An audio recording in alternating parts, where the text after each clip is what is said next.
শিক্ষামন্ত্রী ব্রাত্য বসু যাদবপুর বিশ্ববিদ্যালয়ে তৃণমূলপন্থী শিক্ষক সংগঠন কলেজ বিশ্ববিদ্যালয় শিক্ষক সমিতির বার্ষিক সমাবেশে যোগ দিতে গিয়ে ছাত্র বিক্ষোভের মুখে পড়েন।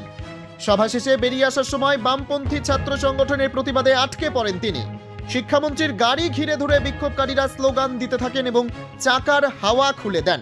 পরিস্থিতি সামাল দিতে মন্ত্রী নিজেই গাড়ি থেকে নেমে আন্দোলনকারীদের সঙ্গে কথা বলার চেষ্টা করেন। তিনি তাদের বোঝানোর চেষ্টা করলেও উত্তেজনা কমেনি। এর ফলে কিছুক্ষণ বিশ্ববিদ্যালয় চত্বরে থমথমে পরিস্থিতি তৈরি হয়। এ ঘটনায় ক্ষুব্ধ প্রতিক্রিয়া জানিয়ে শিক্ষামন্ত্রী ব্রাত্য বসু বলেন, এখানে যারা বিক্ষোভ দেখাচ্ছে কিছুদিন পর তারা আর রাজ্যে থাকবে না। কেউ চলে যাবে আমেরিকা, কেউ বেঙ্গালুরুতে।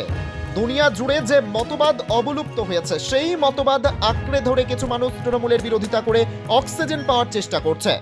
উল্লেখ্য, যাদবপুর বিশ্ববিদ্যালয়ে রাজনৈতিক উত্তেজনা নতুন নয়। অতীতেও নানান ইস্যুতে ছাত্র আন্দোলন ও বিক্ষোভ হয়েছে, যা প্রায়ই প্রশাসনিক ও রাজনৈতিক বিতর্কের জন্ম দিয়েছে।